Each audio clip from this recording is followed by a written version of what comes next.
Welcome to my channel guys. आशा करता हूँ कि आप सब अच्छे होंगे। तो चलिए हम अपने खबरों की तरफ बढ़ते हैं।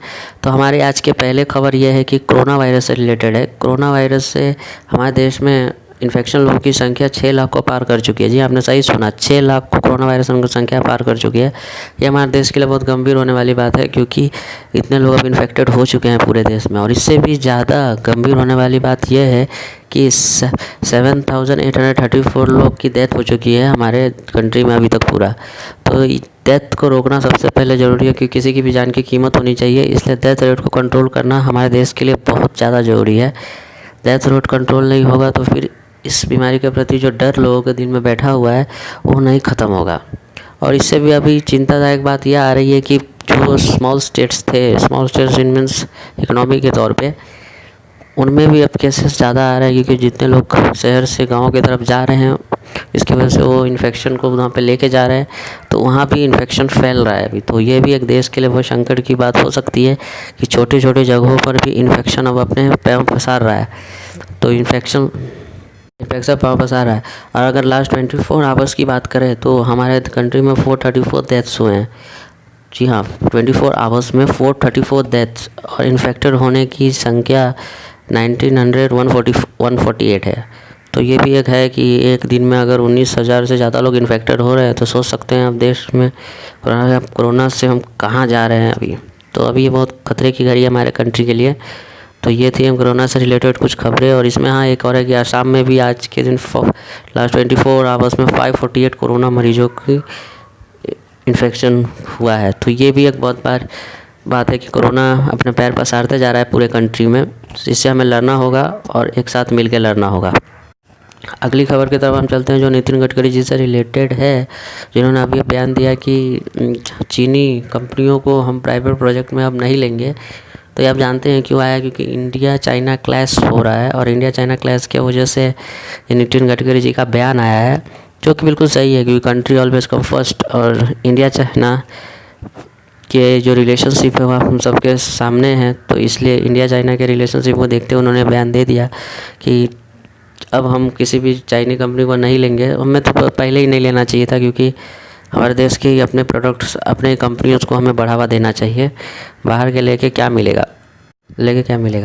इंडिया चाइना क्लैश से रिलेटेड एक खबर आई है कि निकी हेली, जो US ambassador to the United Nation है, मतलब जो यूनाइटेड नेशन में हम यूएस के एम्बेसडर है, उन्होंने इंडिया की तारीफ़ की है जो हमने ऐप बैन की है, टिकटॉक इंक्लूडेड, जो हमने सारे ऐप बैन किए। उन्होंने कहा है कि इंडिया ने अपनी इंटीग्रिटी और नेशनल सिक्योरिटी को देखते हुए अच्छा फ़ैसला लिया है। और उनकी बात को सेकेंड करते हुए स्टेट माइक पॉप, उन्होंने भी कहा है कि इंडिया ने ये अच्छा कदम लिया है कि अपने देश के सिक्योरिटी, नेशनल सिक्योरिटी को आगे रखते हुए ये बड़ा कदम लिया है कि आपने ऐप सारे बंद कर दिए।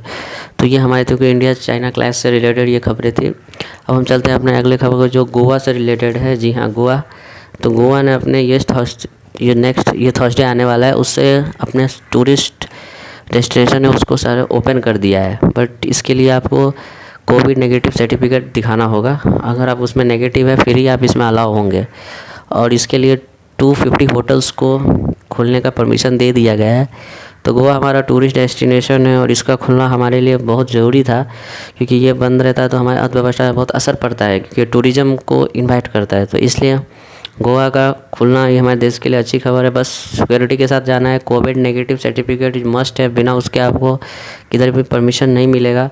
और सिर्फ 250 होटल्स को अभी फ़िलहाल टेस्टिंग के लिए चालू किया गया है कि कैसे होता है। तो देखते हैं अभी कैसे इस चीज़ को गोवा हैंडल करता है।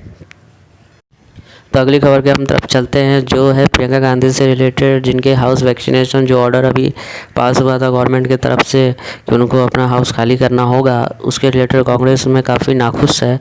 और कांग्रेस की तरफ से रणदीप सुरजेवाला जी ने कहा है कि ये हाउस वैक्सीनेशन के कदम को गवर्नमेंट को दिखाता है कि गांधी परिवार के प्रति मोदी सरकार कितनी घृणा है, ये उनको दिखाता है उनके ये कदम से। तो कांग्रेस काफ़ी नाखुश है ये कदम से जो गवर्नमेंट ने लिया है। पर गवर्नमेंट का कुछ अपना ही तर्क है कि यह एसपीजी जो सिक्योरिटी नहीं लेता है उनको ये घर में नहीं रहा जाता। तो ये है पूरी इस मसले पे है जो रणदीप सुरजेवाला जी ने कहा है कि काफ़ी नाखुश है कांग्रेस की प्रियंका गांधी जी के घर को खाली करने को कहा गया है। अब देखते हैं आगे कांग्रेस का और गवर्नमेंट की क्या रुख होते हैं इस मसले पे। अगली खबर हम चलते हैं ज्योति कुमार। जी हाँ, आपने सही सुना, ज्योति कुमार जो गुड़गांव टू बिहार साइकिल से अपने पिताजी को लेकर के चली गई थी और एक सेंसेशनल न्यूज बन गई थी। पर अभी अभी खबर आया कि उनके पूरे लाइफ पे एक बायोपिक बनने वाला है। जी हाँ, आपने सही सुना, उनके पूरे लाइफ पे एक बायोपिक बनने वाला है। और वो बायोपिक पूरे उनके लाइफ में आया था किस तरीके से उन्होंने साइकिल पे अपने पिताजी को अपने घर तक पहुंचाया। तो ये एक बहुत ऐतिहासिक पल होगा उनके लिए। और ये अच्छा भी है कि ऐसे लोगों की बायोपिक बन रहा है जिन्होंने कुछ ऐसा काम किया है जो कोई नहीं कर पाया। अगली खबर की तरफ चलते हैं जो स्पोर्ट्स से रिलेटेड है। जी हाँ, आईसीसी चेयरमैन शशांक मनोहर ने अपने पद को छोड़ दिया है। जी हाँ, वो नहीं आईसीसी चेयरमैन, उन्होंने अपने पद को इस्तीफा दे दिया है। वैसे भी अभी नया आईसीसी चेयरमैन का इलेक्शन होने ही वाला था और कोई ना कोई अब इलेक्ट होगा ही, तो उनको वैसे भी छोड़ना ही था, लेकिन उन्होंने खुद ही अपने आप पद को छोड़ दिया है। इसी से रिलेटेड एन श्रीनिवासम जो पूर्व आईसीसी चेयरमैन भी रह चुके हैं, बीसीसीआई के भी हेड रह चुके हैं, उन्होंने कहा है कि शशांक मनोहर ने आईसीसी बीसीसीआई की कुछ मदद नहीं की है, उन बल्कि नुकसान ही किया है। तो ये श्रीनिवासन जी का कहना था कि शशांक मनोहर जी ने बीसीसीआई के बारे में कभी कुछ नहीं सोचा, अच्छा हमेशा पूरा ही किया है। तो हम अगली खबर स्पोर्ट्स के ही तरफ से चलते हैं। एबी डिविलियर्स जिन्होंने अपने ऑल टाइम 11 बनाया और जिसमें आपको जान के हैरानी होगी कि उन्होंने कोहली को नहीं धोनी को कैप्टन बनाया। जी हाँ, कोहली को नहीं धोनी को कैप्टन बनाया। कोहली ऑल टाइम 11 में शामिल है लेकिन वो कैप्टन नहीं है, कैप्टन धोनी को बनाया गया है। तो एबी डिविलियर्स की टीम में धोनी कैप्टन, उन्होंने कहा कि मैं धोनी के अंडर खेलना चाहूँगा क्योंकि कभी उनको मौका नहीं मिला है धोनी के अंडर खेलने का, तो इसलिए उन्होंने कहा मेरा कैप्टन धोनी होंगे।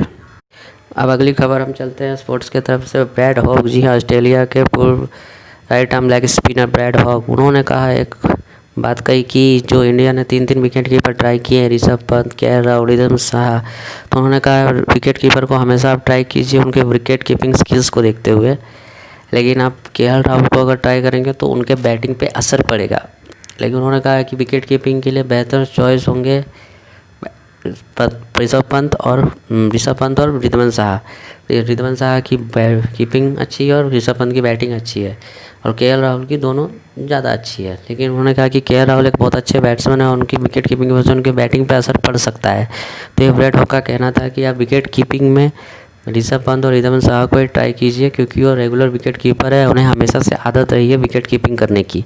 तो ये ब्रैड हॉग का कहना, जो कि ऑस्ट्रेलिया के मैंने कहा ये राइट आर्म लेग स्पिनर थे, अच्छे लेग स्पिनर थे। तो चलते हैं हम अगले न्यूज़ की तरफ से जो है कामरान अकमल से रिलेटेड, जिन्होंने एक बयान दिया है कि पीसीबी जो पाकिस्तान क्रिकेट की बोर्ड है, उन्होंने उनके भाई उमर अकमल के टैलेंट को अच्छे से हैंडल नहीं किया, कि उनको वेस्ट कर दिया, कि उनके टैलेंट को अभी उनके भाई उमर अकमल को बैन कर दिया गया है। तो इस पे वो प्रतिक्रिया देते हुए कहा कि उनके टैलेंट को पूरी वेस्ट कर दिया और अच्छे से हैंडल नहीं किया गया उनके भाई को। इसी में आगे बढ़ते हुए बात करते हैं एबी डिविलियर्स ने इसी बात पे करते हुए एक बात और कही कि विराट कोहली को जो ये ब्रेक मिला है वो उनको नुकसान नहीं करेगा बल्कि उनको फ़ायदा करेगा, क्योंकि वो रेगुलर क्रिकेट खेल रहे थे और उनके पूरा बॉडी फटीग हो चुका था। तो इससे उनको बहुत फ़ायदा होगा रिकवर करने में, क्योंकि अब ब्रेक मिल चुका है, अच्छा खासा माइंड एकदम फ्रेश हो जाएगा। तो इससे उनको नुकसान नहीं होगा, उससे उनको फ़ायदा ही होगा। अगली खबर है मैच फिक्सिंग से रिलेटेड। जी हाँ, सही सुना आपने, मैच फिक्सिंग से रिलेटेड जो अभी मसला चल रहा है श्रीलंका क्रिकेट बोर्ड में। आज उपुल तरंगा जो मैंने कल बताया था, अरविंद डिसिल्वा को पूछताछ के लिए श्रीलंका पुलिस ने बुलाया था, वो आज श्रीलंका में उपुल तरंगा को पुलिस ने पूछताछ के लिए बुलाया और उनसे पूछताछ की गई। ये सब हुआ है जब फॉर्मर स्पोर्ट्स मिनिस्टर ने श्रीलंका के आरोप लगाया है कि श्रीलंका जानबूझकर इंडिया से मैच हारा था टू इंश्योर इंडिया ये मैच जीत जाए वर्ल्ड कप। तो ये इसी बात पे अभी इन्वेस्टिगेशन चल रहा है, तो श्रीलंका के सभी खिलाड़ियों से पूछताछ की जा रही है। चलिए अगली खबर हम अपने इंडियन क्रिकेट से रिलेटेड देखते हैं, जो कि है आईपीएल से भी रिलेटेड, क्योंकि आईपीएल अभी तक तय नहीं हुआ है कि इस साल होगा कि नहीं होगा तो किधर कहाँ होगा, क्योंकि इंडिया में तो मुझे पॉसिबल नहीं लग रहा है। तो यही अभी आईपीएल से रिलेटेड है। उसमें फिर स्पॉन्सरशिप की बात आ जाती है, क्योंकि स्पॉन्सर जो है अभी आईपीएल का वीवो वो अभी चाइना का है और आप इंडिया चाइना क्लैश तो देख ही रहे हैं कि इसमें अभी स्पॉन्सर पे भी बीसीसीआई भी डिसाइड नहीं कर पाया है कि हम स्पॉन्सर रखेंगे वीवो को कि नहीं रखेंगे। तो अभी देखते हैं आगे फैसला क्या होगा। आईपीएल के मीटिंग्स जो भी होंगे बीसीसीआई के गवर्निंग काउंसिल की, उसमें हम इसे फैसला हो जाएगा कि वीवो को रखना है कि नहीं स्पॉन्सर। अगर नहीं रखना है तो फिर किसको रखना है, फिर नया स्पॉन्सर फिर ढूंढना पड़ेगा। तो सब गवर्नमेंट के ऊपर, ये गवर्नमेंट तय करेगी कि कौन सा स्पॉन्सर रहेगा। तो यही था, अभी आईपीएल पे कुछ तय हुआ नहीं है। तो ये थे हमारे कुछ आज के चंद खबरें। तो आशा करता हूँ कि आपको अच्छा लगे, और भी कुछ खबरें आएंगी तो मैं आपको अगले वीडियो में मिलता हूँ। Thank you.